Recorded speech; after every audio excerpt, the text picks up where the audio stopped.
Hello, everyone, and welcome to Youngstown's Talk Channel. We are live today in Youngstown studio. I am an MLO bro.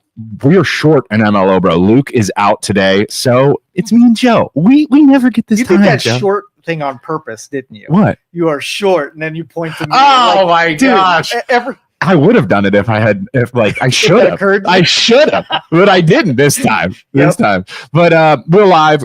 This show we are trying to do something special. Youngstown Radio is coming to an end, we believe. Soon there will be no more Youngstown Radio. We are trying to fill the void and have our own talk show, eventually get our own radio show, and just give you a place where you can call in. You can call in right now, 330-595-1600, and talk with me and Joe about whatever you want to talk about.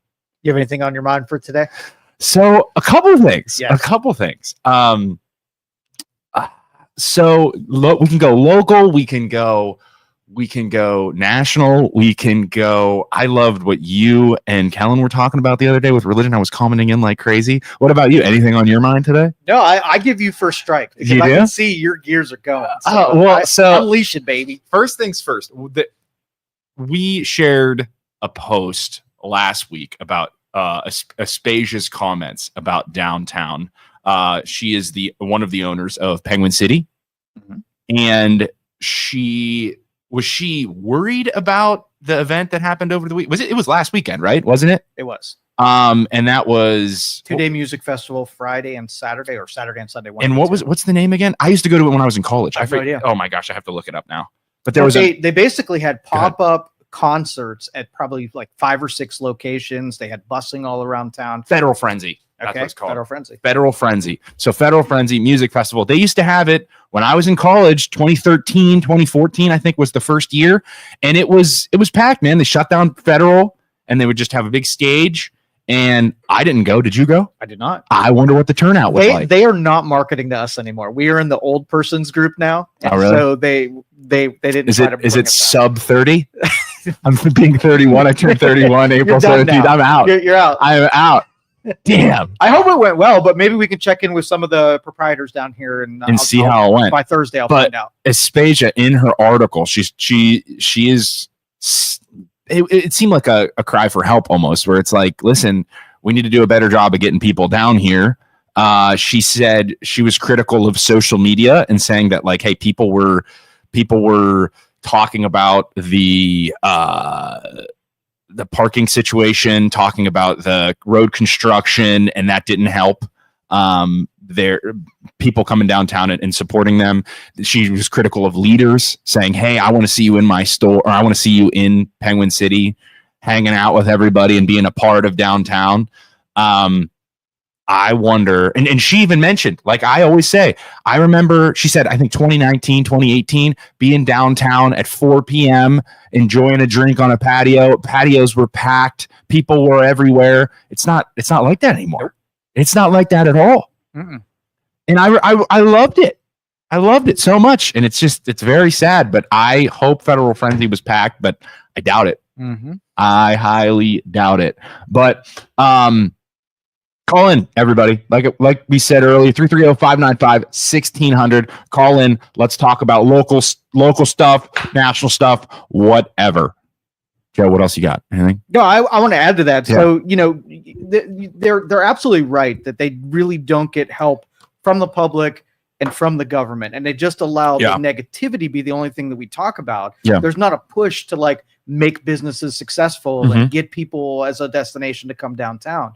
And you can engineer it that way. Yeah. But the city government either has to, you have 3 choices: work against it, don't do anything, or help it. Right. Yeah. And we're on the work against it phase right now. If we can just get them not to get in the way of what businesses are trying to do downtown. I mean, even if they can't support and help it, at least don't get in the way. Work against it. What do you like? Do you think the government is making it more difficult to? Have you ever heard a politician in city government really put a push to invite people downtown? Like really push on it to say, profile the people that are down here, say a nice word, get cooperatives going down with the business. Yeah. You just don't hear that. Yeah. Dan says, good morning, brothers. Love the show. Appreciate you, man. Thanks for being here. Yeah, I don't think it definitely needs to be more of we don't care what part of Youngstown you're from. We don't care the suburbs, wherever. Get down here. We need your support. We have this going on this weekend. We'd love to see everybody out there. You never see anything like that. It's just, something's going on downtown. I feel like the leaders are almost not ashamed, but downtown's great, but I need to worry about the people who live on the outskirts of the town, live in Youngstown proper, but aren't downtown. Everybody's so into downtown. It's not, Youngstown's so much more than just downtown. And it's okay, but but we want downtown to be awesome so that everybody from all over can come and spend their money there, and then it will billow out to the surrounding areas of Youngstown. Yeah. But everybody has those people in our life. You could say you're doing something in the mid, I'm going to go outside and wash my windows. And it's but something will happen, or you're going to get hurt, or doesn't this thing need done? And then by the time you had energy, you wanted to do the thing, you were whatever. Yeah. All they had to do was say, all right, let's go make that thing work. But they wanted to have you over here in Negativeville. Yeah. I feel like it was, I don't even know if they've ever been super supportive. It was just, I feel like there was that push to everybody live downtown, everybody going to YSU in that 2012 to 2019-ish range of being downtown was the spot. It was cool. Everybody was trying to get down there. Everybody was trying to spend, patios were packed. It was just fun, and living down here was fun. And now it's just that COVID just totally flipped the switch. And then Boardman started having their nightlife, and the nightlife of downtown kind of just faded. Yeah. Well, it took everything in us to get people down here in the first place. And the minute you detach that, think about the effort they'd have to draw them back in again. We had momentum. We really did. We had so much momentum. Mm-hmm. And then COVID's such a smack in the face, man. But, okay, you ready to move on to something else? I got a question for you, Joe. Yeah. Okay, so as me and Joe are both, I would say, Joe and I are both, whatever, Joe. God, you're rooting this for me, Joe. Joe and I are both very much libertarians. So the government should stay out of, in terms of, I don't know about you, but me, it's individual freedoms are the most important thing to me. Yep. I want to be able to do whatever I want. As long as I'm not hurting anybody, that's fine. But it gets a little hairy for me when it comes to the businesses. So my question for you, Joe, as somebody who says, hey, the government should stay out of everything, where should the government get involved? Where they prove that they are good at something. I would invite something or someone. Yeah. If they did a really good job, right? They did the good job, and they got the hell out of town. Okay, so here's the running joke with libertarians: the roads. What do we do? People are we need the government for the roads, and then everybody's you've seen the roads, right? They're especially in Northeastern Ohio, they are a mess. Mm-hmm. Why are we letting the government take control? Do the roads, fix the roads up? You think we should privatize it? Is that what you think? Frick yeah. You think we should at the very least. Okay, so let's just say Isaac set up his own highway, and you created a highway. Yeah. It was a private highway. Okay. Right? Yeah. So the government's we got to make sure that it's safe on your highway. Yeah. They assigned an inspector to make sure that you had all safety precautions and mechanisms, right? So they sit on the side of the road and just wait for you to do something unsafe, so they could write you a little notification that you need to improve things and fix things. Mm-hmm. So they would be hard on your ass to make sure every improvement was done, and you would have 30 days to get it fixed, or you were in violation and you would be fined all to hell. Now, when you get to a city road, do they treat their roads to the same standards that they would a private side?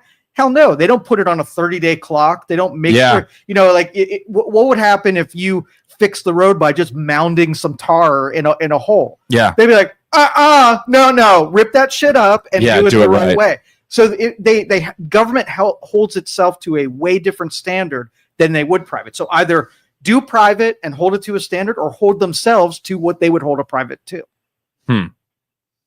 So what about parks? Because without so that's a huge one for me. Without was it Teddy Roosevelt who protected national parks? So without the government protecting the national parks, I feel like the people with all the money, the big businesses, would just consume the parks and put up Walmarts and Dollar Generals. So do you think that's a good thing? What's wrong with that? There's so much land. Like it's not an either or thing. It's not like we got to go all commercial or we got to go all parks. I feel like if the government wasn't there, it would go all commercial. It would there'd be freaking boardmen everywhere if you didn't do a little bit of protection. Well, and the instituting parks, making memorialize them and make them special. I mean, New York City is a good example of that. Central Park would be the best development area in the planet if you didn't have people saying, "No, we kind of like that being there." Right, and it adds to the value property of the city. value. Absolutely. Yeah, for sure, and it's really nice. I mean, yeah, but that is something like out west too. If you didn't protect that, it could get really hairy, really quick. Sure. And there's no going back. And there's a good balance. So commercialization versus natural. Right. I value both of them. Right. So reasonable people have to make those decisions. Yeah. And they have to be good at it. Right. I guess the question would be, as I just said, there's no going back. If we said, okay, all the national parks are gone, people can buy it and do whatever they want with it. Was Central Park in New York City at one time, was it always a park? I totally uneducated on this topic. Was it always a park, or at one point did they decide, hey, we're going to make this a park and we are going to I believe it was a park because most of that land was not very usable until they started developing New York City out. And they I think that was probably more the most unusable land because of its features. And so it was the last to be consumed by commercialism. Yeah. And then it became a park because of that. So, and then my other thing would be, there are situations where big business, if they could, would monopolize everything and just destroy the everyday consumer to make the most profits possible. So it's like, that is where, because money influences everything, right? And those are the true functions of what a government can do. Yes. Which is keep the balances in. Right. And I feel like it all goes back to, hey, listen, you have to protect, your job is to protect the individual citizen with their individual freedoms over the from the businesses and from the money, I guess, so to speak. And that's why, when you're a libertarian, you're not an anarchist. You're not saying that we need no rules and no laws and no, government oversight. Yeah. We just need it to be in balance so that it's not tyrannical and squishing people and, being oppressive. Yeah, true. Very true. What? I'm just thinking. If we have a call. Let me throw that let's hear it. Let's hear it. All right, caller, you're on. Good morning. Since you guys are talking about local stuff, I just wanted to pop in about issue 2, which is they want to fund roads and they want to have us in debt for 30 years. And I don't agree with this because these are just favored projects that government decides they want to do. Like maybe they want to add bike lanes somewhere. They're using state funds, or all the things that they did downtown to the roads that everyone's complaining about. Some of that were state grants. So that's what this issue 2 is about. And it's $50 million more than the last time we renewed it. So I hope people get out and vote against it because, again, they're just doing whatever pet projects they want to do that aren't even necessary, that no one agrees with in a lot of cases.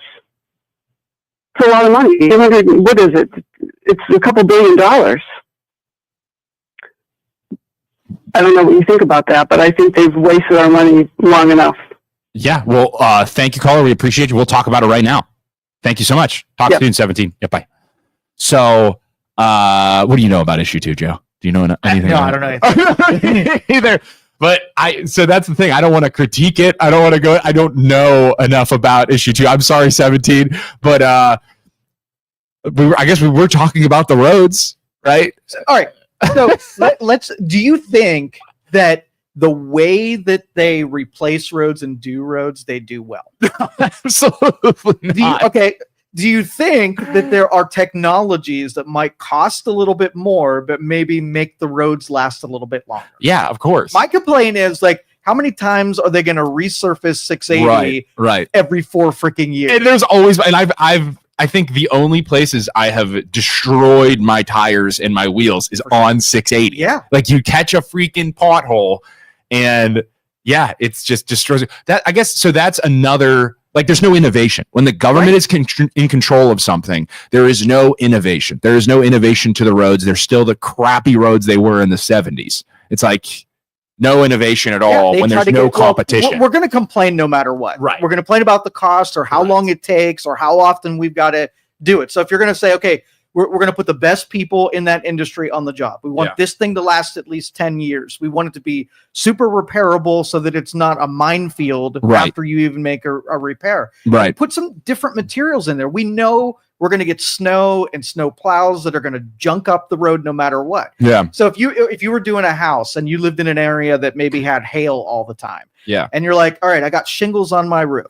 Do I want this to be something disposable where I put the least amount of money in it, knowing that it's going to get damaged? Right. Or do I know that since hail's coming, I build a material, I pay way more than I should, but I know it survives more than next year. Right. It's kind of like every time, as a consumer, every time you buy a washing machine or something that's like, you don't need it to be the fanciest thing ever, but you don't need it to be if you go the cheap route, then it dies in a year and you're buying another freaking washing machine. So it's the same type of thing. You want to go above, like middle of the road. I would, with especially, there's a pun there, but middle of the road in terms of like technology and expense. So here's the way it works. When government builds something for itself, it is indestructible, made of marble, is pretty and ornate, right? Right. When they build it for us, they build it out of freaking cheese. Right. True. So, true. Balance. For sure. And man, if you made it competitive and you had companies compete over, making it cheap, but also out of the best materials, and then you just would you let the government bid it out, or how would you? No, they just don't have the ability. Think about how many paving companies have a sweet deal with the state. Yeah, and true. To build it so that it's like 50% more money too. Exactly. Yeah, because so the people really are paying think for they're it. giving us a great deal that they don't intend for it to fall apart freaking next year? Right. It's true. in their interest not to. Jerry said, back to the Youngstown topic. I've heard for years about great marketing people employed by Youngstown, but since Claire Maluso, it doesn't seem the position is being done, doing what needs to be done to advertise.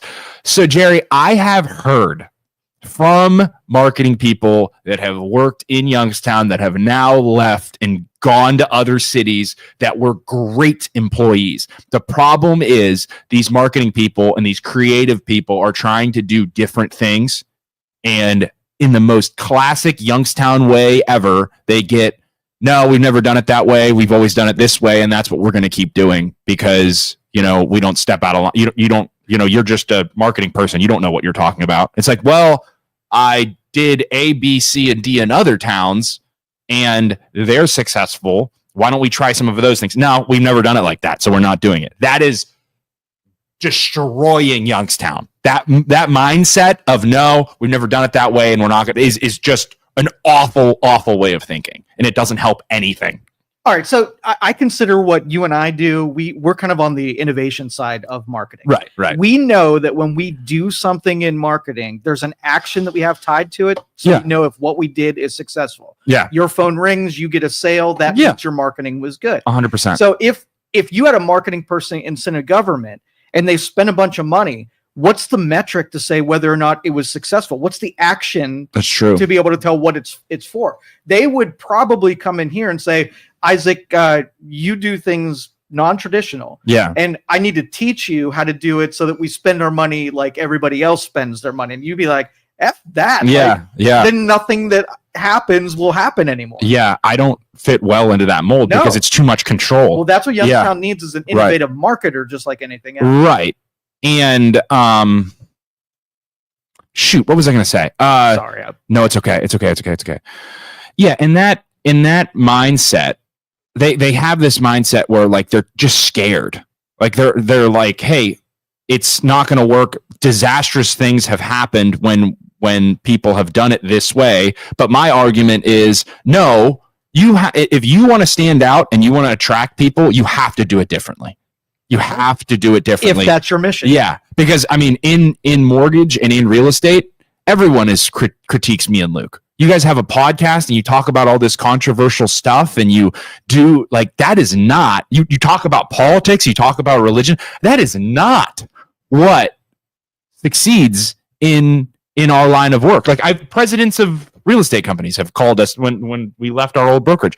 You'll never, like, to my face, you will never be successful if you talk about the things you're talking about. And I was like, sir, you've only heard the negative, the critiques of us, but you've never heard all the good stuff that we do and how we help the community and how we give all this back. But, you know, no, you can't do that because you're talking about politics. You're talking about religion. If you're let's just say you're contracted by a government and their mission isn't to like take risks and make change happen. Right. You're play safe and get reelected. Right. What do you think they're going to do? So that's why I don't work in government right there. Because yeah, but you have to stand out. You have to. Mm-hmm. And that's why I think there was a lot of people, Phil Kidd, Derek McDowell, myself, there were a ton of people that were willing to help market Youngstown. Yeah. All that they had to do was get out of the way and make it easy to help Youngstown. Don't embarrass us. Yeah. Don't, you know, fight with us and whatever. And they just can't do it. It should be, I guess, the most successful real estate companies, right? I guess I can just only compare it to that. And the brokerage I'm at now, basically, I would say you lay the guidelines and you say, listen, here's what's illegal. Here's what's not legal. Go. Yep. Here's what you can't do. Here is what you are not allowed to do. Everything else, go crazy. As long as you stay within these guidelines, you're good to go. And thank God I have that company behind me. You know what I mean? Because they just let us have whatever creative freedom we want. So I think that is important. And I think that throughout history, the most creative minds, the most successful people were always told, like, we're always different. They were always very different. And then they stand out. And at first it's like, whoa, nobody's ever done that before. This is crazy. What are you doing? What are you doing? What are you doing? And now you look back and it's like, those people did amazing things. And everybody told them they were stupid. So at some point, Youngstown, like, when do you realize you're hurting yourself? They're not helping so much that it's like, we're going down this road. And if you don't make a change, like, being creative and stepping out and doing something different isn't going to hurt. It can't get any freaking worse. So just try and change it up a little bit. Yeah. You have a restaurant downtown that has said numerous times that everybody said there are easier places to do a restaurant. Don't do it downtown Youngstown. It's going to be hard. It's going to be expensive. You're going to lose money. That person who makes that sacrifice to bring their business to the city should be hoisted on the shoulders of everybody, and he should be helped every day of his existence down there. Yeah. Because you're not, if you lose that, you're never going to get somebody else to come in and fill that void. So they should be valued as a contributor to the downtown. Right. Tracy says the city contacted the CS Communications, a political campaign consultant, last year in June for $60K of advertising and marketing strategies.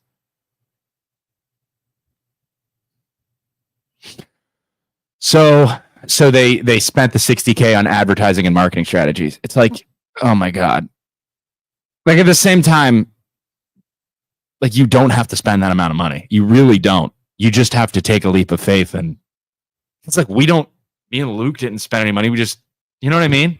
Like, we don't spend all kinds lazy of marketing is what that is. That's like pushing ads out and just nobody pumping money into it. Uses into the ether. Yeah, Luke says we will do it for $30,000. Like, you don't have to spend that much money. Like, that's dumb. Yeah. That's dumb. You're just not being creative. You're like, oh, let's do it the right way and pay this marketing company $60,000. Like, you know who hates us? You know who hates me and Luke? Marketing companies. Yes, right. Because they're like, how are these idiots? How are these idiots getting so much attention and we're not? Like, these guys do everything the wrong way. But they get all this attention. They get all these people in their groups. It's because we did it creative. We did it non-traditionally. And people, they have to pay attention. 100%. They're forced to. So sorry, they should be modeling after you instead of dragging you through the dirt.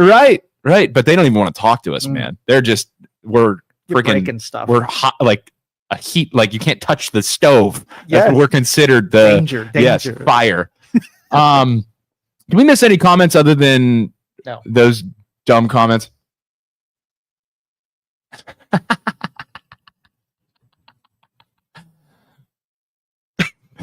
All right, next topic. What was it? What were we gonna say, Joe? Yeah. How do you feel about the Pope, Joe? The Pope? Yeah. Do you hate the Pope? Do I hate him? Do you hate the Pope? I don't think I hate the Pope. Yeah. You were talking. So I'm shifting. I'm shifting to the other thing we're not allowed to talk about: religion. You and Kellen were in here the other day talking about religion, and I loved it. I was commenting. So, Joe, at what point,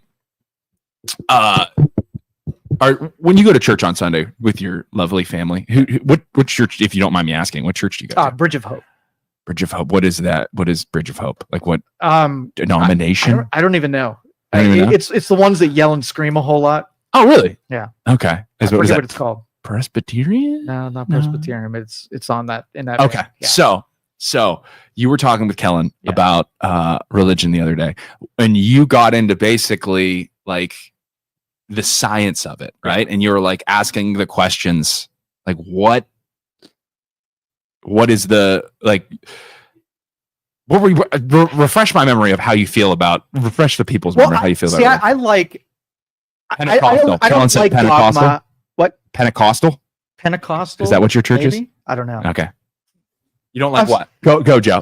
You were arguing with your pastor. I need to hear this. Yeah. So I don't like dogma, right? I don't like it in science. I don't like it in religion. I don't like it anywhere. I like to be able to question anything, anytime, push against it. Things that have validity survive scrutiny. And I believe that everywhere. And so do I think sort of like having a relationship with things that you can't see and don't understand and what governs the universe and whatever, I think that's a complete healthy thing. I think people from dawn of time looked up at the stars and said, yeah, we didn't make that. Something did. And we don't understand it. And I wonder what it is. Yeah. It's just people's religion from an evolutionary standpoint is people's questioning and trying to come up with an answer. Exactly. Because to this day, we don't know. Yeah. You're just like, holy crap, that's a lot. How are we supposed to understand it? We file it away. We get smarter about it, but we try to take things that are non-understandable and kind of make some sense of it for ourselves. So my question to you would be, from a scientific standpoint, why would, if everything that we do as humans has like come from an evolutionary standpoint of like, hey, we made fire and then we made tools and then it just evolved from there, and our way of thinking, our fears, our what we do, if it doesn't work, we go away from it, we evolve away from it. And it seems like from an evolutionary standpoint, if it wasn't efficient, why do we still have religion to this day? If it's been around for thousands and thousands and thousands of years. Are you talking about religion as a construct or like traditional religion? A little both. Okay. So as a construct, no matter what, we invent religion over and over again. You can say like, everything from environmentalism to whatever. Yeah, Egyptians to now. Right. Yeah. We were fascinated by the mysterious, the things that we can't sense and still, grapple with. We've gone from more of a it was more of a societal religion, like back in the day. Like the Greeks were like, oh, we're praying to the god of whatever for rain for our crops. And it was like an everyday thing. And now we've shifted more to a cultish type religion where everyday society, like separation of church and state, like you go to your church on Sunday, not like a cult, like in the aspect of like weird cult, sex cult, but like it is more of a cultish religion.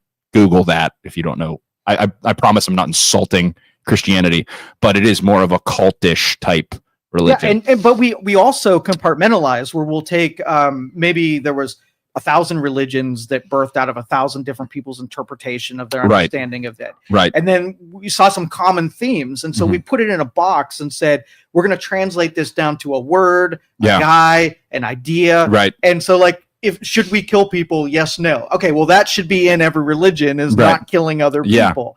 Should we steal from people? Yes, no.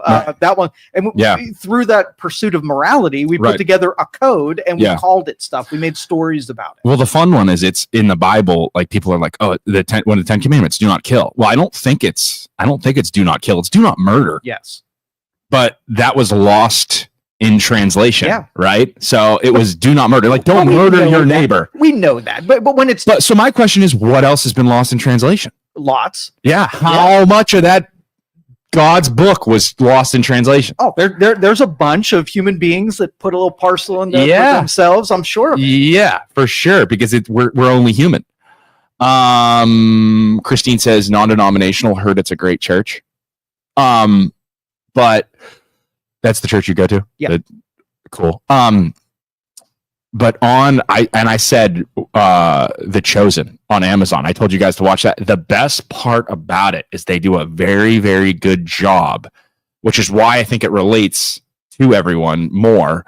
They do a very, very good job of Jesus trying to pull off these things and do these things and go talk to this town and preach in this town. And all of his disciples are challenging him the entire time and asking him questions. And when you read the Bible and when you go to church, I feel like it's very much don't ask questions. This is why we do what we do over and over and over and over. But all his disciples the entire time are questioning him. So why today do we make it unchallengeable? Right. And almost like I'm not being blasphemous by asking a question that doesn't make sense to me, right? Yeah. So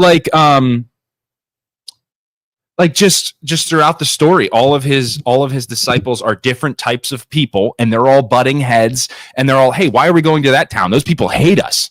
And Jesus like, I don't care if they hate me. I got to go try and convert these people. And then he's going to different towns, and they're spitting on him, right? And they're spitting on him, throwing rocks at him. And a great example is he's outside the town, and spitting on these people are walking by him, spitting on Jesus, throwing rocks at him, and all of his boys are behind him, and they're like ready to kick some ass, right? They're like, you're stepping to the Son of God, and we're gonna kill you. So, and Jesus is like holding them back, and then those people walk away after they spit on him, and he's like, hey, you guys just wanted to go in there and kill all those people, right? And they're like, yeah, you're the Son of God. You should have rained down hellfire, and you should have brought thunder and lightning. Like you could kill all these people. And he's like, okay. And this flows from, you guys were talking about the Old Testament compared to the New Testament, and that's the old way, right? Right. God's going to destroy you. And Jesus is like, and Jesus holds him back, and he's like, he's getting pissed at him. He's like, I am like changing everything, right? You call me the Son of Man, Son of God, but you want me to win all these people over and convince them, but you want me to kill all of them. You want me to thunder and lightning and lava and kill all of them where they stand. How effective is that going to be in terms of making them listen to me? All those people are going to die, and then their families aren't going to have people, and they're going to hear about how I killed all these people. That's how I'm going to win this town over that hates me.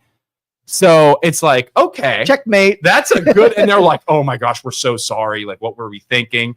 But the show does a very good job of making Jesus relatable. And then the whole time I'm chat GPTing, like asking questions about what Jesus thought about this, what he thought about this. So I think if you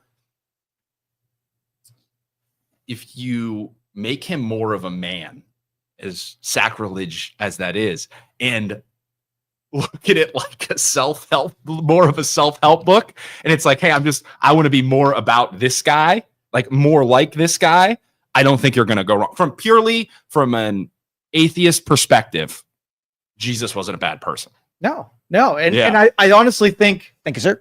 What's up, Isaac? Good. I'm sorry I missed you the other day. Yeah, man, your brother said you was out somewhere. I was. He's gone now. Doing something you ain't no business doing that. That's always. That's all I do. Good one, Isaac. Yeah, just think if you could secure an interview with Jesus and just talk to him and say, listen, give it to me straight here. Right. How much of the shit did we get right and wrong? You could set a lot of people's hearts straight. Have you guys watched Ohio Confidential on HBO Max yet? Very good documentary. No, you told us about that. We have not watched it yet. I've been watching The Last of Us on HBO, honestly. Kellen says, I like when pastors say it's okay to question. It's normal to have doubts, and we can talk about those things.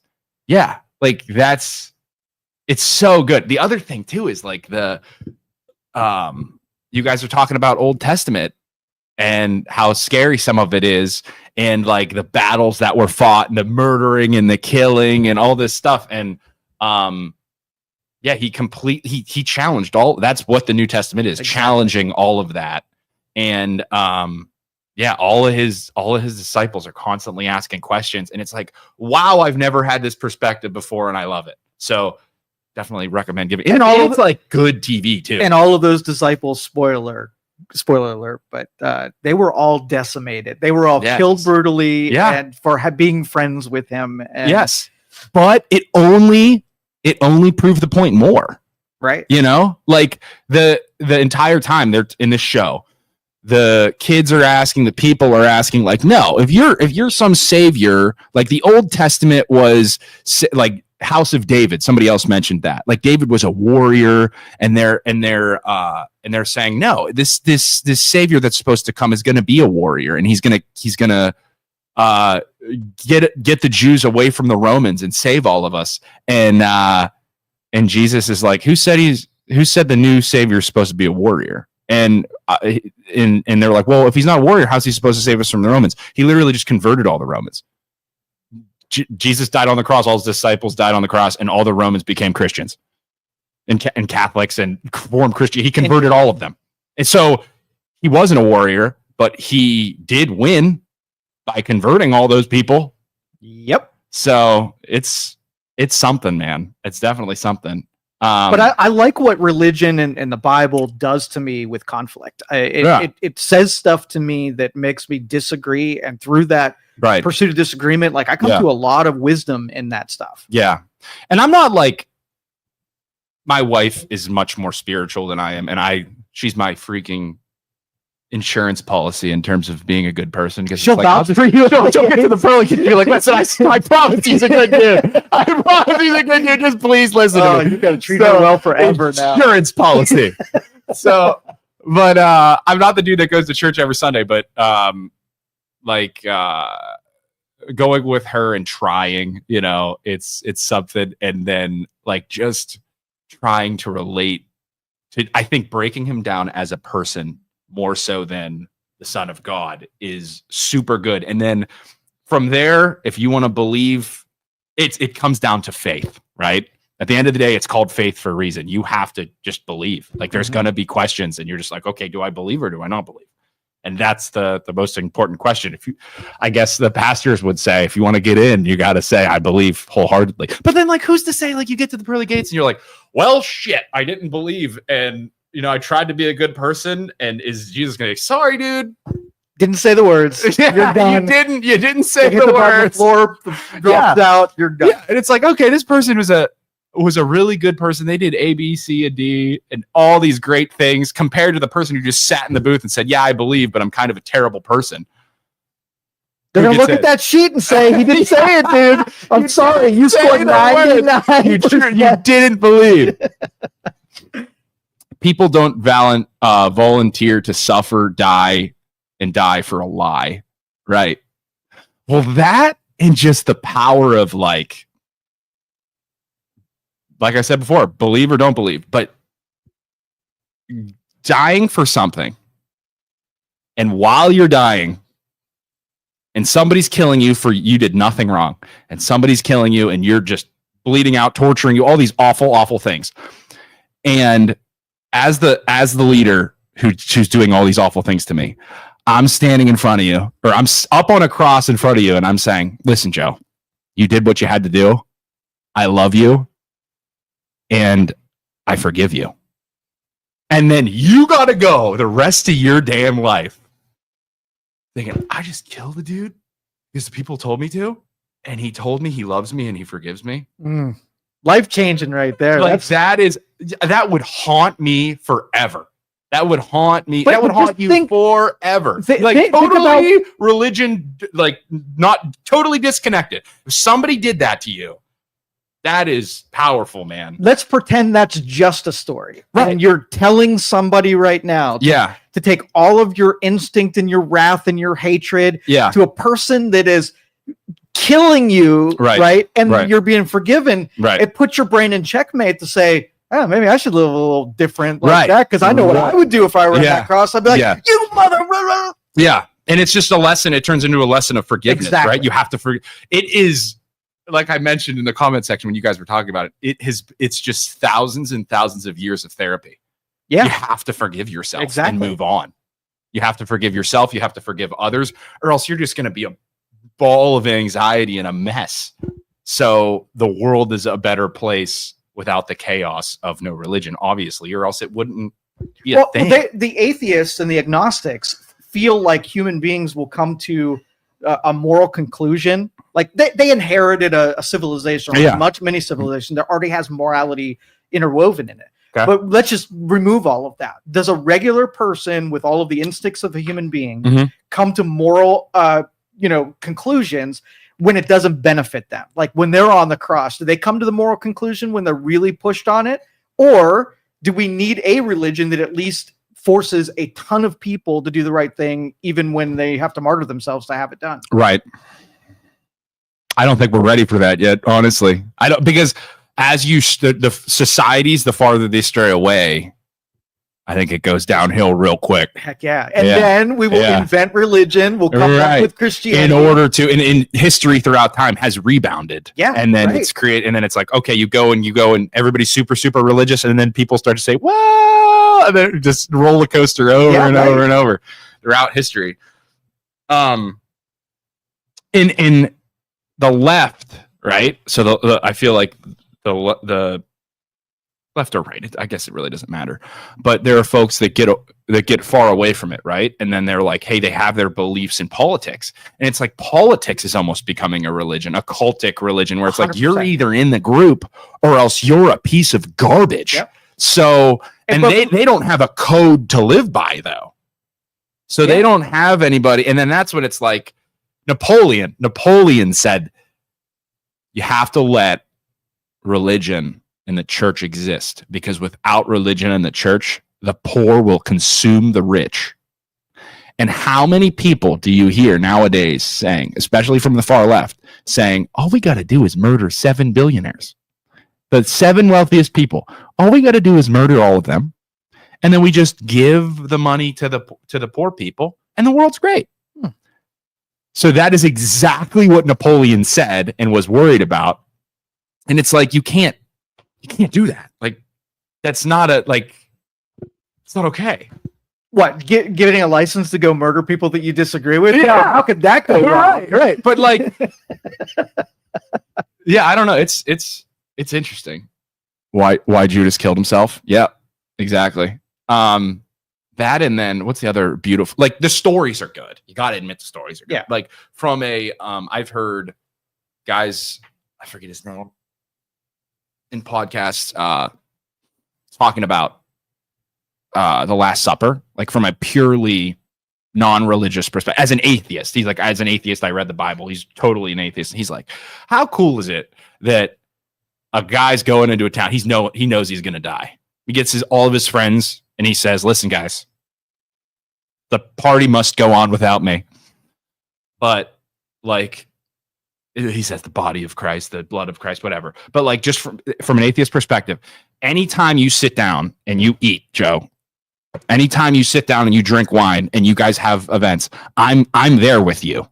I'm going to be there with you from now on. Like, I know I'm going to die. I love all of you and I'm going to be with you forever, because you guys have been so good to me. Like, just as a bro, that's awesome. I think that's a beautiful thing. Like, I'm going to be with you in my body and my blood. I'm going to be there with you forever.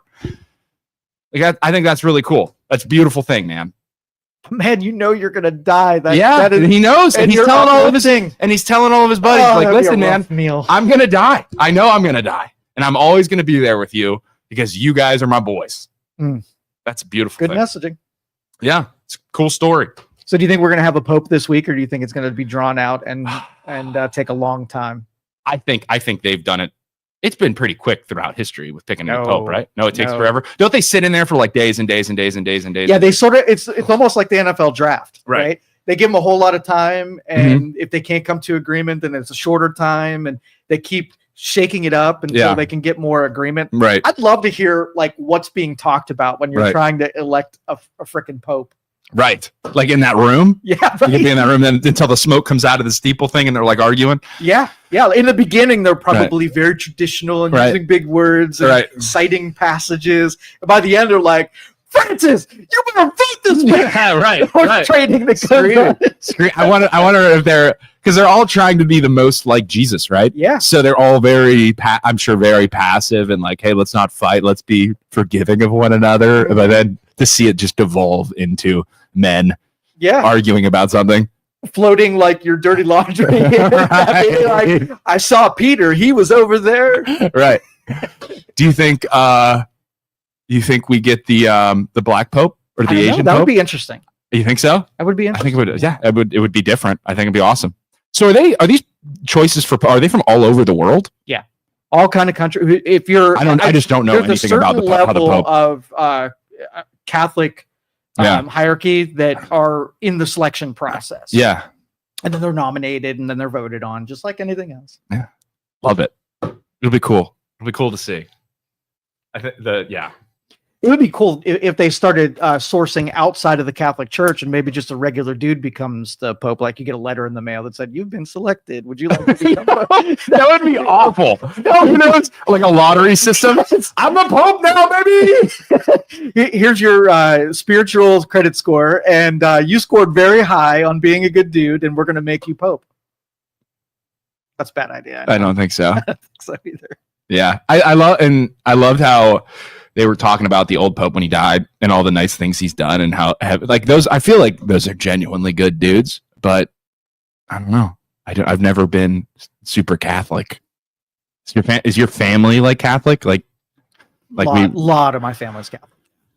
What happened with you, Joe? Why'd you wander? I don't know. I'm on my own pursuit, finding where my answers wherever they may lie. Kellen says, "You're my boy, Blue." Jerry says, "Not to mix religion and politics, but the original King James version of the Bible in 1611 had 80 books in it. Then in 1769, took out 14 of the books, feeling that they were untrue or apocritic. I don't even know that word. Joe, help me. I don't know. I don't know that word either. Apocryphal, or deemed as untrue and didn't happen. Just a bit of info. Yeah, no doubt. Yeah, people have obviously changed it over time, and the amount of times it's been translated. Like you're not allowed to talk about that, but I'm sure some of it's kind of changed, and humans have put their grubby little hands into it. Any man can be Pope if they are selected. See, I'm not a letter Catholic, in the mail. I might be drafted, free agent. But thought Pope Francis was an honorable man. Give me Jesus Christ Superstar. What's the buzz? What's the buzz? Tell me what's happening. Jesus Christ Superstar. Joseph, I got you. I got you, Joe. What's the buzz? Tell me what's happening. What's the buzz? Tell me what's happening. They're talking about Jesus. There's like what they're singing. Come on. Yeah. Like the Joker shouldn't sing in that movie, and Jesus shouldn't sing in that movie. Did you know that Jesus Christ Superstar was originally anti-Christianity? Was it? Mm-hmm. Yeah. Jesus, like the song is Jesus Christ Superstar. Who have you sacrificed? Like it was very much sacrilege. But then they changed it over because it's not going to become very popular if you're super. Those rebellious 70s kids. Correct. But Jesus Christ Superstar rules, though, Joe. Rules. How'd we get on religion? We went right from Youngstown politics to. I know, but I loved you guys talking about it the other day, and I wanted to get Kellen's perspective, but Joe wouldn't let Kellen come in because he's her boss. It is what it is. So what else is on your grill? I don't know, man. Just. I don't know. No Luke in here. What do we want to talk? It changes the atmosphere. Okay. Since Luke's not here, let's talk about Luke. Okay. And I heard you and Kellen the other day talking about how me and Luke, with our big feet, are ruining wires and stuff. And I would just like to make the argument that I think your little tiny hands and little tiny feet are able to get into areas and cracks and stuff that our big feet can't get into. And you're probably ruining stuff. And Kellen, I'm sure Kellen has tiny hands, and I'm sure you guys are ruining everything. I'm gonna tell you, it has nothing to do with us. For me to charge you with that was very unfair. It ended up not being it. Oh, who was it? It was not you. Who was it? I want to know. I want to know who it was, Joe. There was a device failure that had nothing to do with either. Huh. Yeah, and so it was very unfair that I came at you. It's okay, Joe. I forgive you. Listen, I have to apologize. Joe. You can't forgive me until I apologize. Forgive you. You don't have to apologize, Joe. I forgive you. Right. That's how big of a person I am. That's how big of a person I am, Joe. I forgive you. Okay. All right. Wasn't you in my little tiny hands. With your, I forgive you and your tiny hands and your tiny feet and your just overall tiny figure. I love you. I'm just kidding. I'm just kidding. Kellen says, I have other work to do while I listen. Unbelievable. Unbelievable. Lynn says, was he going to apologize if you didn't bring it up? Yeah, Joe. Were you going to apologize if I didn't bring it up? I wasn't thinking about it now. I probably wouldn't have even mentioned it. But you set the stage for me to come clean. Good thing I remembered that he called me out. I brought it up here. But how are we doing in the studio? Because we've only been here for a couple months. Yes. Like, and since Luke's not here to bash you, if you say we do anything wrong, are we doing all right? You're doing great. Really? Yeah. I watch you guys here. You come to life when you guys are exchanging, and okay. I love that magic because I used to see that magic early on in your podcast when you guys were going at it, and I think we brought it back onto the airwaves here. And I will say, I love having you as like a middleman, because there are times where Luke and we get a little lost. We get a little lost in the weeds and we just go off on a tangent about whatever, and you kind of bring us back. And then the other thing too is you being here to answer the questions that we can't, when at the end of the day, we are idiots, and I'm the first one to admit it. But like, if we have a difficult question or we're talking about politics, you're more informed than we are. It just is what it is. So then we can be like, hey, Joe, what do you feel about this? And then you kind of explain it in a more sophisticated, well-informed manner. And then from there, me and Luke tussle with it again. See, I always feel like I disturb your flow when I chime in with my Not at all. Me and Luke constantly talk about it. It's like, Joe, the three of us work really well together. And we constantly talk about how good it is.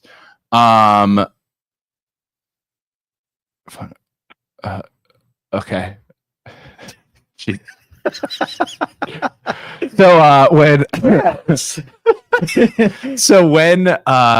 we leave, does BJ come out? He's like, those guys, I can't stand those guys. No, we critique everyone. So once you leave, we have like a 15-minute, like, I wish they were different in this way. like 2 or 3 podcasts ago when we were talking about that one topic that we're not going to bring up again. Yeah, but like, you guys I never like, bring it up. BJ comes out. He's like, what are you doing, Joe? Why did you bring these idiots in here?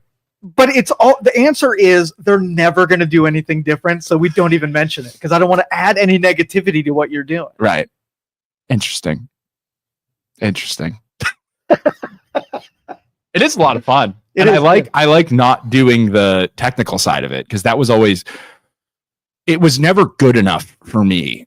And I was like, Luke, we need to do this. We need to do this. It's like, we don't even know how to begin with audio issues, with the camera issues, and not having to worry about that is like, so come in, get on stage, do your thing, and that's it. So much better. Because I mean, half of the beginning of the show is our sound working, so, but thank you everybody for being here. If you want to comment, if you want to call in and talk to us, 330-595-1600. We will field your questions. We will, we can talk about whatever. Joe, did you hear about, the getting called out in the groups for our money? I just wanted to make it clear again for the I saw advertising. Yeah. So, Trump's EO about school discipline. What's that? Executive order. He signed a ton of them yesterday. I didn't really get to look at them. Let me look and see which about school discipline. Kellen, what did Trump say about school discipline? We're Googling it. That's why we're looking at the screen right now. Okay. President Trump is shining a spotlight. This is from The Hill. President Trump is shining a spotlight on the issue of school discipline, which is closely related to the growing problems of learning loss and falling test scores. Though it's unclear how much can be done about classroom behavior from the federal level, as part of a recent list of moves on education, Trump signed an executive order to create new federal school discipline guidance from K through 12 institutions, with those in school leadership positions saying the problem has grown steadily worse since the 2020 pandemic. While parents and educators agree something needs to be done, satisfying solutions for all their parties are hard to find. This is long overdue, said Nirija, oh my goodness, last name I can't pronounce, policy analyst and engagement coordinator of Independent Woman. I see this as a really good sign that they're really bluntly saying that discipline needs to come back to American schools because it's good for students, for teachers. It's honestly best for the most disadvantaged students, she added. Can we go back to that real quick? Is anybody else surprised that, wait, go back up. That they were able to find someone from a policy analyst and engagement coordinator at the Independent Woman to agree with something that Trump said?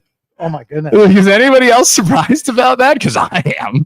That must have been the only person there that agreed with something Trump did. Because it's good for students, for teachers. It's honestly the best for the most disadvantaged students. Okay, what's the discipline? The executive order for Trump, who has long talked about the need to get tough in the U.S. schools, requires Education Secretary Linda McMahon and the Attorney General to team up with the create guidance regarding school discipline, along with the coordinating with state officials on the prevention of racial discrimination in the application of school discipline. Since the pandemic and its related school closures, surveys year after year have shown concerns about student behavior in the classroom. Okay, what are they going to do? Earlier in the year, 48% of educators and school leaders said students' behavior was a lot worse now than before the pandemic, according to blame policies. Trump blamed Obama. The increased behavior issues, saying the problem started with Obama in 2014 when a Dear Colleague letter was sent to warning schools they could be in violation of Title IX if more official punishments are handed out to the students in particular. So it's regarding race and ethnicity and discrimination between kids. Well, that's the pushback on it, is that if minority kids get more disciplinary actions than white kids do, they want to make, if they get, they're going to take a racial angle on it rather than it's just discipline across the board. So it shouldn't be, it won't matter. It shouldn't matter, right? If a kid's being bad, you discipline them. I don't care what color they are. I don't care whatever they are. Like, why? Why should it not be discipline the kid? But then it's just like, it's pretty clear cut.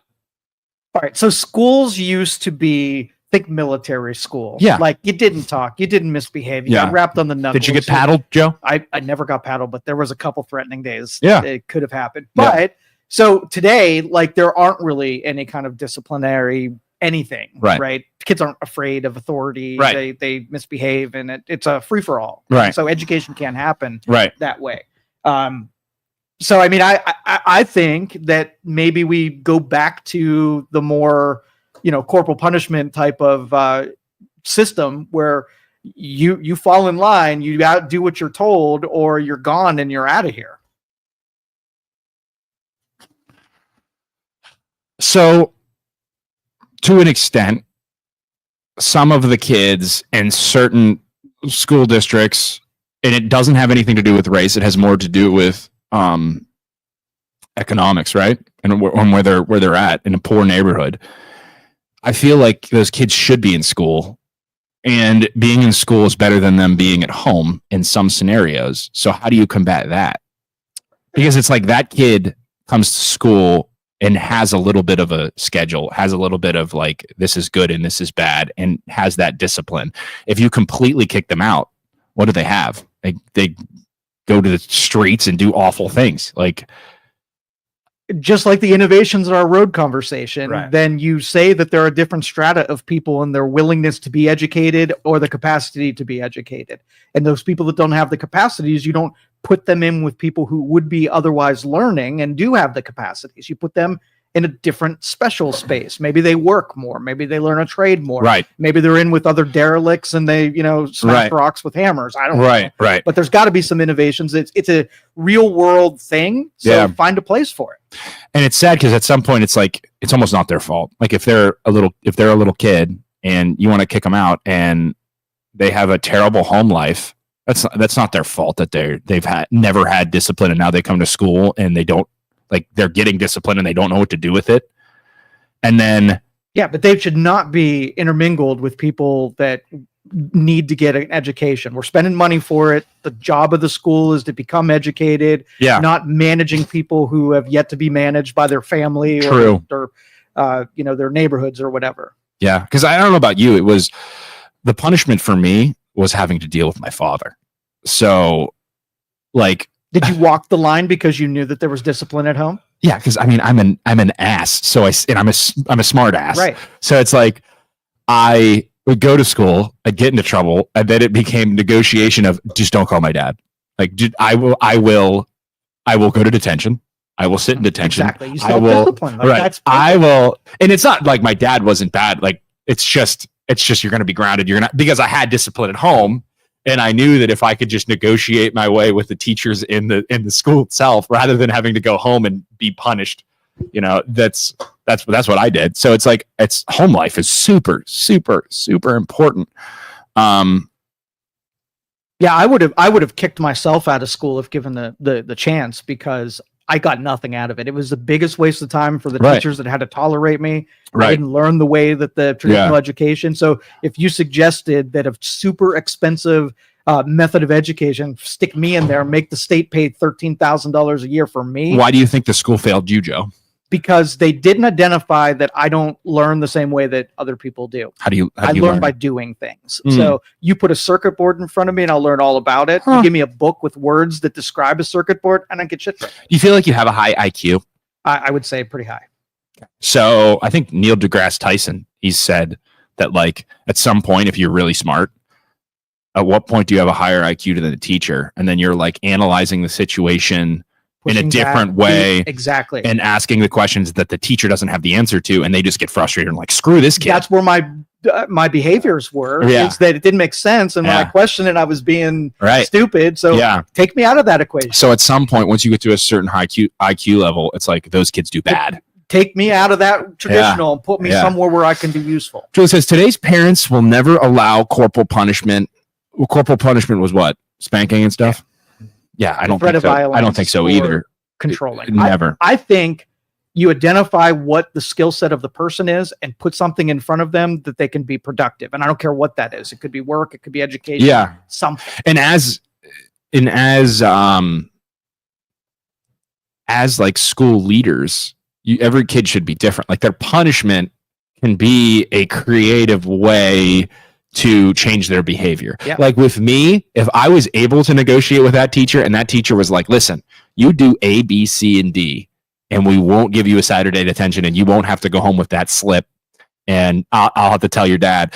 And me then being able to work my way out of it and do the things that they told me to do, I respected that teacher more because I just wanted to be like looked at like an equal and not be looked down on and like, no, you're just a punk kid. You don't know what you're talking about. So I gained respect.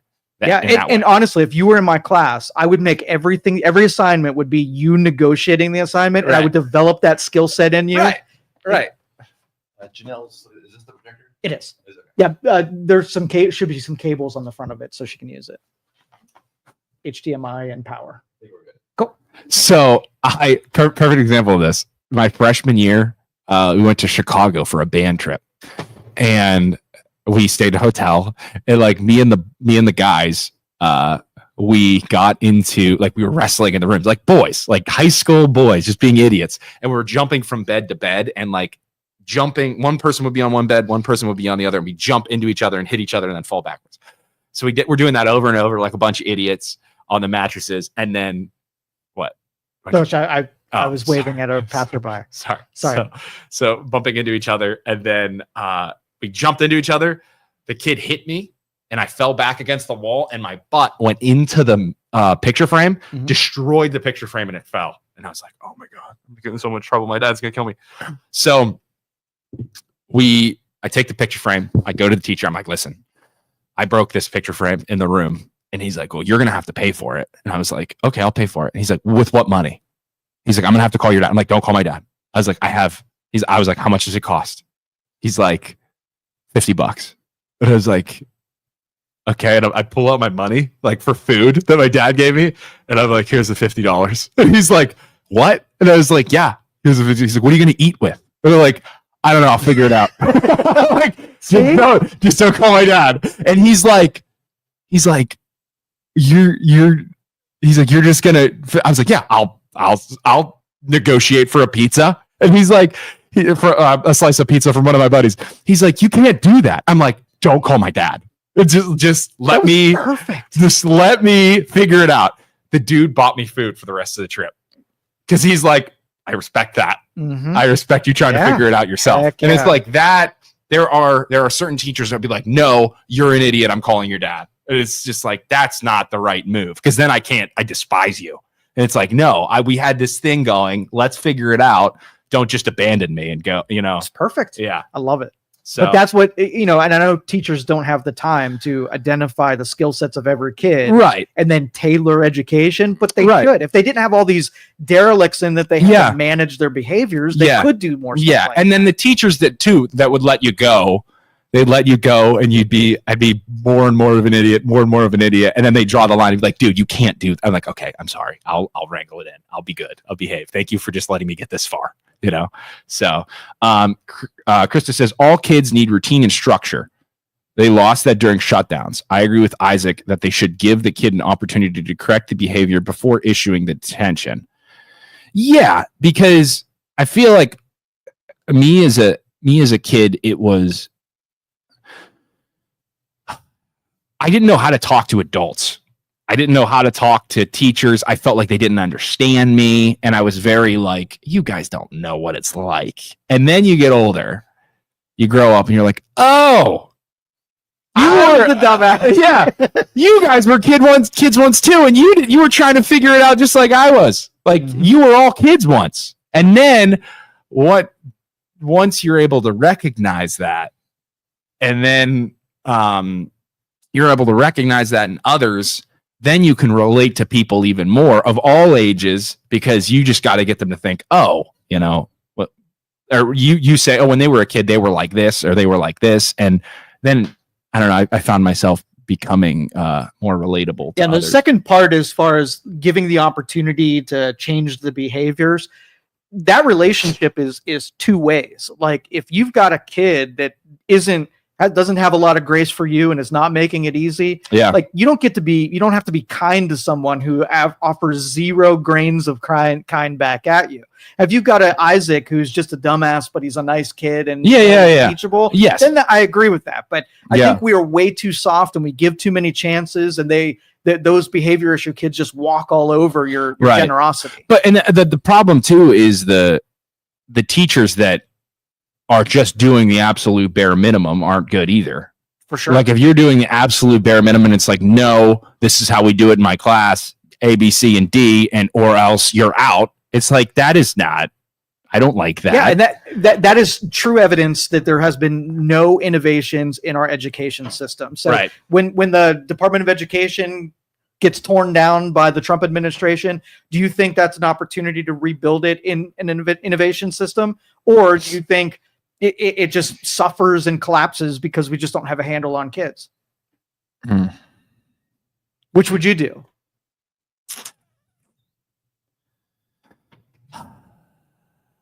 Say it one more time. Say it again. Department of Education, the structure that didn't have a good product output. Okay. You destroy it. And then build another one the way that kids are and education should be, or you destroy it and just let it be a free-for-all. Let local schools decide for themselves and have mini Department of Education.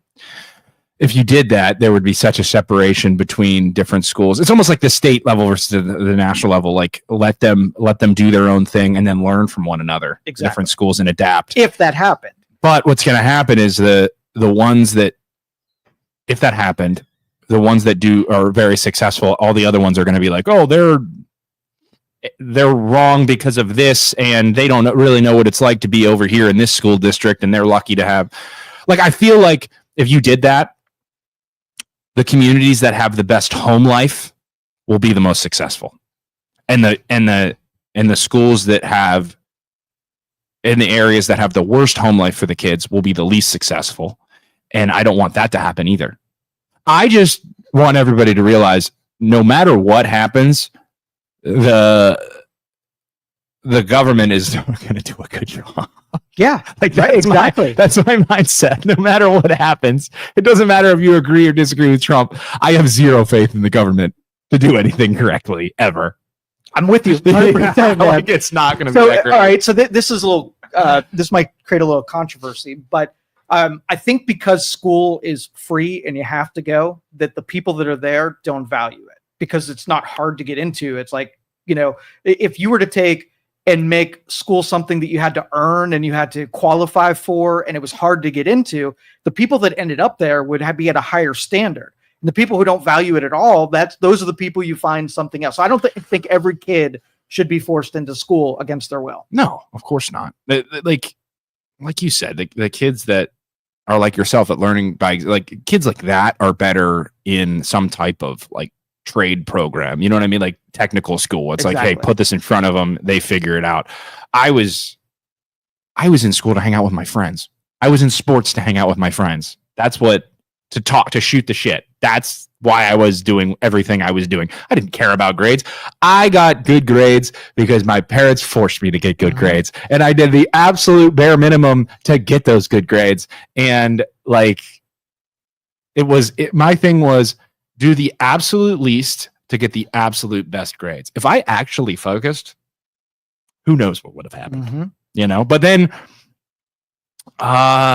money incentivizes me. So then it's like a kid like me, it's like, okay, if they would have restructured it to, like, once I got into the workforce, I took sports and the ability, like my ability to hustle if I wanted to, and then incentivize me to hustle. I can do that all day. I'll work as hard as I possibly can if there's an incentive there. But I felt like the incentive in schools was not there for me. So I was like, I don't care. What if, like, you got education and you didn't know that we were being educated? Like, when you go to school, you know what their intention is to jam things into your brain. Yeah. But what if everything was education? Like, you're watching a football game. Yeah. And says, hey, it's 10 yards to get a first down, and he got 3. Do you know how many more yards he got? That shit's stupid.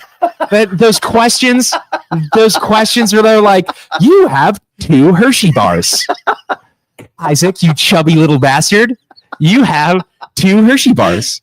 If you jump 6 miles at this speed, how many Hershey bars will you get? If you arrive in Chicago. No. I'm thinking more of, and competition isn't always the answer, but with me it is.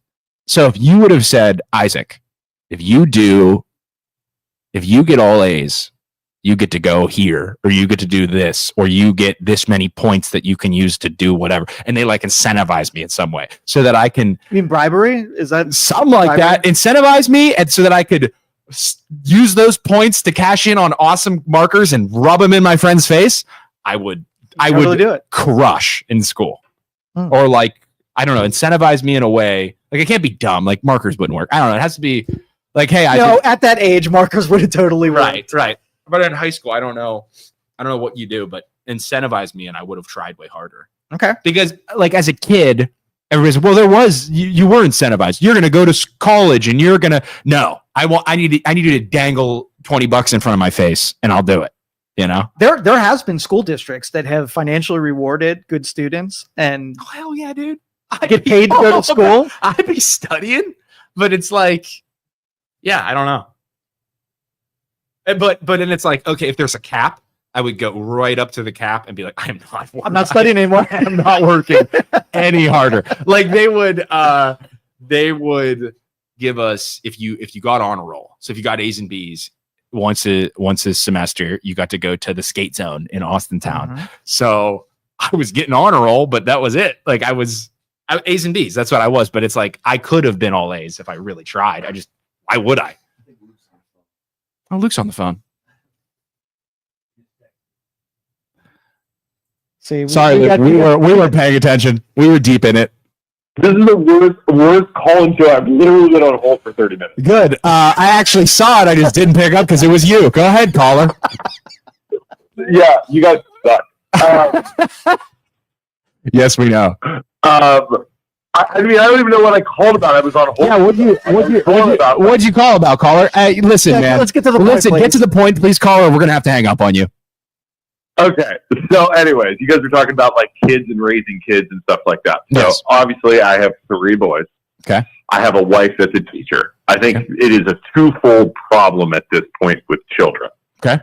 One, you have children that don't have a home life, don't have parents motivating them, don't have that push from your parents and the drive. And then problem number 2 is you have parents that are friends with their kids, right? Mm-hmm. Where they baby them, they helicopter them. There's no fear of retribution from your parents when you misbehave.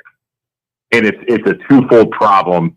And like with my boys, I am nice to them. I do stuff with them. I think we are friends. However, they fear when they F up, if that makes sense. They know the wrath is coming. They know they're going to get in trouble. They know they're dead, right? And like with Isaac and I, now I'm 16 years older than Isaac. Right. Our dad was way harder on me and Leanna than he was with you and Patty. Way harder. Okay. And it was, I think he was way, but again, by the time he got to you guys, Leanna and I had like softened them up. You know what I mean? He kept going too. He's mellowed out in his old age for sure. Oh, 100%. Yeah, for sure. But mean, for Leanna and I, he was way tougher on us then. Yeah. And I bet he would even probably admit that. Yeah. And again, he was slowing down. He was getting older. He wasn't working as hard. But I mean, that is the problem with kids from both my perspective of having children in school and then also from hearing from my wife. It's lack of discipline or not enough discipline. It's got to be like a fine line. I don't know what the line is. But. Right. Would you argue that, like my argument to that would be there, like you said, there's that fine line.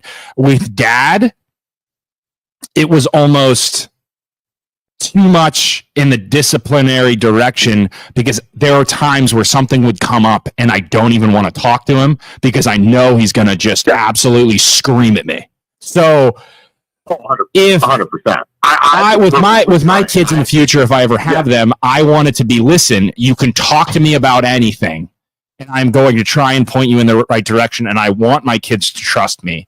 But at the same time, I want them to listen to me and be good members of society. Right. So it's like there's that dance, but Dad was too much in the disciplinary direction where I felt like he's not relating to me as a person and I can't trust him. 100%. Like I know he was a safety net, and if anything bad were to ever happen to me, he would come to the rescue. Yeah. But he would bitch and complain the entire time, and I don't want to deal with the bitching and the complaining, so I'm not even going to go to him, and I'm going to try and figure it out myself first. 100%. And then you have the catastrophe that is Patty, where our sister, where she knew I'll just go to mom will fix it. We won't talk to Dad, and we'll go behind his back and. Oh yeah, that's why Patty. So many times it went down. I did the same thing. Go to mom and dad because if you don't want to deal with that, right? But then as I got older, don't get me wrong though. Pop was always there for us. He was always 100% backing us. Always. You know what I'm saying? It's like he's not a bad dad. It was just extreme discipline and almost like mental punishment if you F up. Right. So like you wreck a car. You flipped a car on the highway. Dad shows up and you're outside the car and you're okay, but he's like, what did you do? You weren't paying attention. It's like, thanks, Dad. Right. You're happy I'm alive, right? No, let's just punish him. Like, Dad, hey, just flip my car. kind of went through a traumatic situation. I kind of just want some consoling right now, and I want you to tell me that you're happy I'm alive, but instead it's Isaac, you're an idiot. I know you tried to dodge that pothole, and now you're flipped over on 680, and this is going to, like Tiger King, this is going to financially destroy me. It's like, Dad, maybe I would appreciate you giving me a hug and being thankful that I'm alive. Right. Yeah, that was too much discipline. Too much discipline. Exactly. So then as a kid, you're sitting on the side of the highway negotiating with the police. Hey, don't tell my dad I flipped my car. Please just take me home and I'll figure it out later. Right. So, yeah. Like with my kids, it's like they mess up. I try not to initially flip out. Right. Like that. Like I have to think about it. So like they do something wrong in school. I try not to initially flip the F out, right? Where it's like Cameron got in trouble a week ago. He comes home. He knows he's in trouble. I know he's afraid. I know he's terrified. I don't flip out. We talk about it, and then I ground him, and he's like, okay, you know what I mean? Like that's kind of the approach I'm trying to take with that versus what the F is wrong. Yes. You're supposed to be like the lack of empathy. Because it's almost not like dad is a great father, but the lack of empathy in terms of his dad, and he would always say it, he would rub it in her face. My dad was so much harder on me than I am with you, and you need to understand that. And like as an adult, I got to the point with my dad where I'm like, listen, Dad, I know your dad was hard on you, but you need to be more loving and empathetic. Because I'm not, and I've told him at our lunches, like, I'm not going to be like this with our kids, because at some point you need to say I love you to your children, and I love you back, and I'm here for you, and I'm empathetic, because if not, it's like that comes first, because if not, then you're going to scare your kids away from you. Right. Now, if you guys got arrested, was your dad the type that would leave you? This has been a good psychological talk for the Schuster brothers today with our father. Yeah. I know we should call him in here. Should rake him over the coals with him sitting here so I can talk to him. But I've talked to him about this. We have lunch once a week on Wednesdays, and as a father, it's like you go, Luke. You get out of here. That was a terrible caller, by the way. Hang up on him, Joe. Hang up on him. Ban him forever. You're never allowed to call back again. So my question was, would your dad, if you got arrested and you went to jail, would he bail you out, or would he make you stay until Monday till the judge arrived? He would bail you out. He would bail me out, but that drive home would be just horrible. All right. They're like, what did you do? You totally tried to fight the cop, didn't you, Dad? No, I didn't try to fight. I know you did. I know you and your smart mouth, Isaac. That's always and this is why I'm such a smart ass, because I would constantly with my dad, I would be such a smart ass to the point where he was about to freaking smack me, and then I just reel it back in, and then I'd go all the way to the line, and then I'd reel it back in. That's why I am the way I am, man. I feel like it's pretty clear when a woman has daddy issues. What would you guys say if it looks like if a man has issues with his dad? You have me and Luke. Authority issues. Doesn't like being told what to do. I don't know, but it's as far as like people in society goes, like I'm not sitting here. My dad was a wonderful dad. But every kid is going to critique their parents. You know what I mean? Like in terms of trauma, I have no trauma. I did like great dad, great mom. I am blessed and privileged to have the home life that I had, because my mom and dad, I know they loved me. They took care of me. I lived in a great house with parents that both had rock star jobs, great incomes, like very privileged to have everything I have or had. I just have this feeling if you had a studio audience in front of you and you told your story, the audience would be like, oh. Yeah. But if your dad was here, the same audience would be like, oh, right. Those freaking kids drove you insane, didn't they? And then my mom does the classic Midwestern mom thing where it's like, well, you just had an awful life, didn't you, Isaac? You just had it so bad. I'm a terrible mother. Me and your dad are awful in how we raised you. And you just turned out so bad, didn't you? That's my mom. That's Pam. As a parent, Gen X parent here, it's taken a while to learn to respond, not react. My mom, God love her, was a huge react first parent. Yeah, that was definitely my dad. Mom was the one who would show up and be like, oh, thank God you're alive. You know, you did A, B, C, and D. Thank God you're alive, but you're so much trouble. It's like, okay, cool. We got that first part out of the way. Don't tell dad. Just don't tell dad. Lynn said he would have rather sit in jail. Yeah, I would. No, it's in a situation like that where I didn't feel like if I was in jail, thank God I never ended up in jail. But in a situation like that, it's like, okay, I'll deal with my dad yelling at me. I just need to get out of here. I just want to be home, you know, and my dad would understand that. So because then when you're willing to negotiate with Fred, it's like, listen, man, just come get me. And if I'm like that and my dad's hostile and I'm like, he knows it's the real deal. He knows I'm in trouble when I'm like, dude, just please. And then, because I never asked for it. Kelly says, Isaac, your feelings are valid.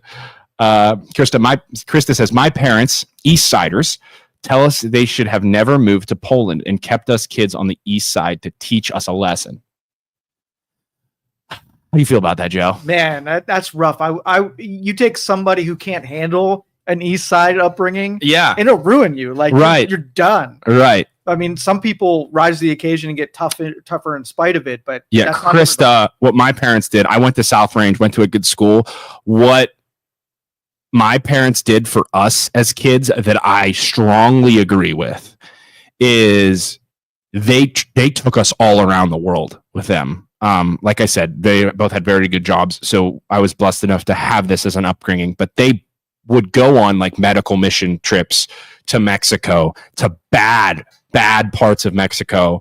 Like not bad in terms of crime. I mean, like extremely poor, like dirt huts, poor. San Quintin, Mexico. It's on like the Baja Peninsula down in Mexico where they have absolutely nothing. And you're driving down there past the cops, the Mexican cops that have like these souped up sweet ass cars. So you get a up close and personal, like America is great because there is corruption within our government, but like the corruption where people are living in dirt huts and the police are driving around in souped up Dodge Chargers, like that's messed up. Like that's not right. And then you see these people and these kids that have absolutely nothing. And I'm a kid in high school, and I think 6th grade, I went down there once too. You see these kids that have absolutely nothing, and I'm playing soccer, and my mom's helping all these people. She would bring doctors down because she was a nursing professor from YSU. So she would bring doctors down with her and take care of these people. And you get to see these people living in these horrendous situations. And you're like, oh my God, that is so eye-opening. It's more eye-opening than the stinking East Side because it is nothing. Like they have nothing. And they were happy. That's the other crazy thing. They were so happy. They were like, these kids were just happy to be playing soccer with their friends. I don't know. It was an eye-opening experience. And I think a lot more people need to, especially Poland people and Canfield people and people that have money, need to travel more. And the people that critique the United States to no end and say, hey, we need to be more socialist and go to socialist countries. Yeah. Don't want to do that. Go to these different, like I've been to Russia. I've been to St. Petersburg, and like, we were on a cruise and we went to St. Petersburg. We did a cruise to the North Sea. Why are they driving us in on the ship at night so that we can't see anything going on in St. Petersburg? Like, why is that? It's just, it's weird. It's the only destination in Northern Europe that we went to where they made us go in at night so that we couldn't see what was going on in the towns. That's sketchy. Yeah. It's very sketchy. Go to Venezuela. Exactly. It's the wealthy people, the wealthy people, you have the ability to travel. So travel and see what it's like, the nitty gritty in other countries is like, and then make your decisions on why we need to protect everything that we have here. Heck yeah. Yeah. So one question about the draft. I know we didn't talk about anything about sports. Okay. The NFL draft. Yeah. Did you see the prank call that Shedeur Sanders got? Did you hear that story? Yes. Okay. It's awesome. I thought of you the minute that it happened. Why? Because it's something that Isaac would do in a heartbeat. If you got peaks on someone's phone number, you're like, I'm gonna F with him. I'm gonna get him. The poor kid, man. The poor kid gets a call. Yeah, this is so and so from the Saints. We're about to take you. And then imagine like my buddy Rob Mish, shout out. He works at Tangiers, bartender at Tangiers. If you want to drink, go to Tangiers and visit Rob. He said, like Shedeur Sanders, you might be having a bad day, but you're not having as bad of a day as Shedeur Sanders, who had his own party, like 2-day party, to be drafted first, and he didn't get drafted. You threw a party because you thought, I'm gonna get drafted. It's gonna be awesome. I'm gonna get drafted first round, and nothing happened. He built a celebration room, like, and stocked it with legendary on all of the walls. That is something. That is a kick in the teeth. Yeah, I think it's a healthy kick in the teeth. And because with athletes, if you think you're good and you're told you're not good enough, that's good. I think that's good for athletes, because then it's like, listen, you're going to go to the NFL. You're not as good as you think you are, but you're going to be in the NFL. And if you want to be the best, you're going to have to work your ass off. For athletes, that's a good, challenging thing. And it makes you, it's like, I'm going to prove all these freaking people wrong. Everybody. I'm going to prove them all wrong. And I've been able to translate that to my work. Do you think his ego will allow him to learn from that experience, though? I don't know. That's the thing. When it comes to being a professional athlete, like, you got to get your ego in check, or use your ego to get, like, Michael Jordan had the freaking ego of, people have said he's not a good person, but he's a freaking hooper.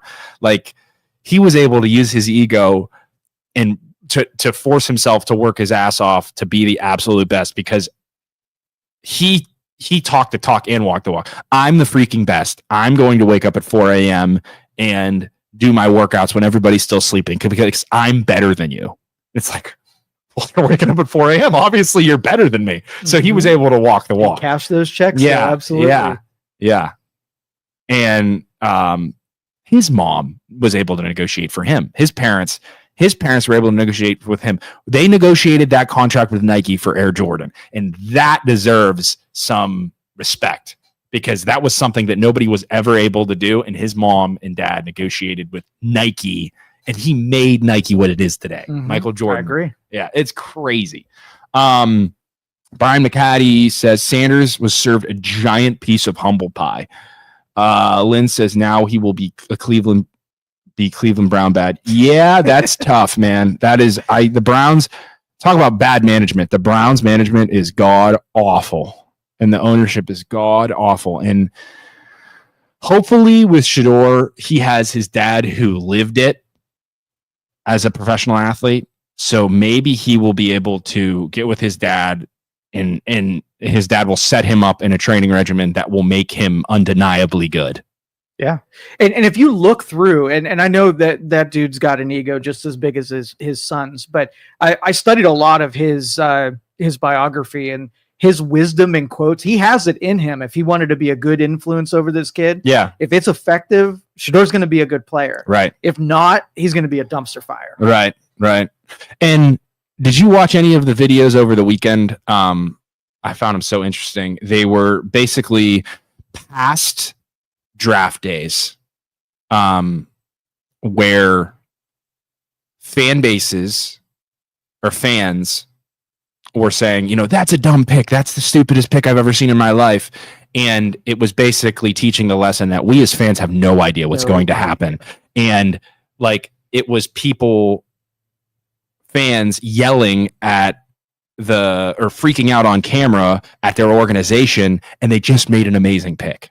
But you would know that because they picked up Peyton Manning. Yeah. It was you gonna do Patrick Mahomes. This is why Kansas City will never win a Super Bowl. Patrick Mahomes. It's like, you were so wrong, dude. You were so wrong. So it's like, part of me wants to be like, that's terrible, and it was a terrible pick, and the Browns suck.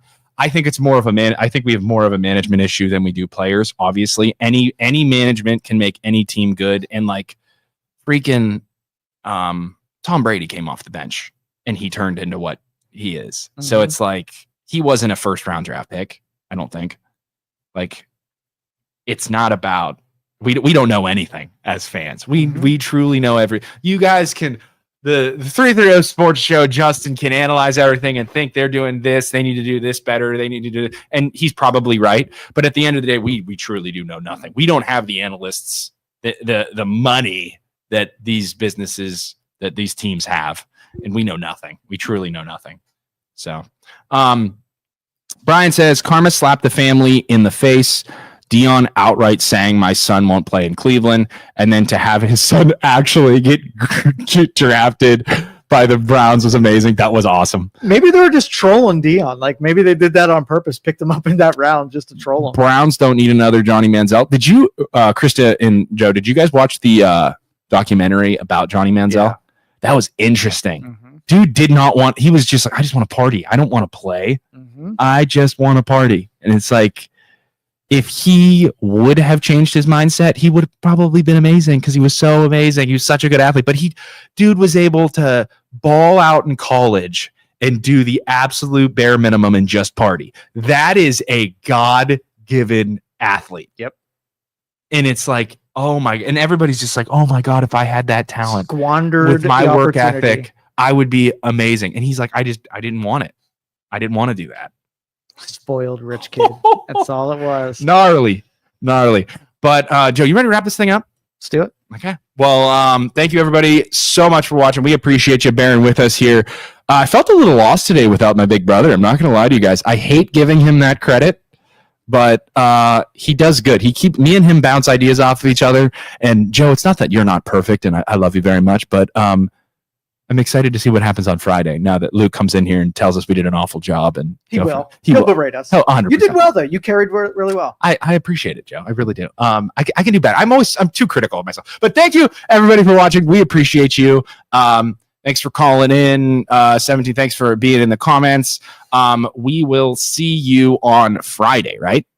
Friday morning. Do we have a guest? I don't know. I don't know either. We'll have to talk to Luke. Because he just schedules guests without telling us. But Friday, we'll see you in here. The gang will all be here. Remember, the MLO Bros stands for Mortgage Loan Originator Bros. We are loan officers. We are real estate agents. If you are buying a house, if you're selling a house, if you need financing, give us a call. We will happily take care of you. My number is 330-921-8978. Give me a call. I'll help you. Luke, if you want to talk to Luke and have him help you, we can do that as well. Youngstown Studio. Come check out Youngstown Studio in beautiful downtown Youngstown. If you want to start a podcast, you can call Joe. He'll help you get hooked up, and you can talk about whatever your topic for podcast wants to be. He'll get you set up, and all of your business. Are there any? Why you got the mic? Do you want to shout out your businesses? You do a good job of it. Youngstown Computer, Youngstown Marketing. BJ will hook you up with Youngstown Marketing and snip together some videos for you. He's a rock star back there with his fedora. Thank you all so much for watching. We appreciate you. We'll see you next time. See you. Thank you for listening to this show on Youngstown Studio. This is original Youngstown content. Feel free to share our videos and tell your friends about us. Don't forget to subscribe to our YouTube channel and follow us on Facebook.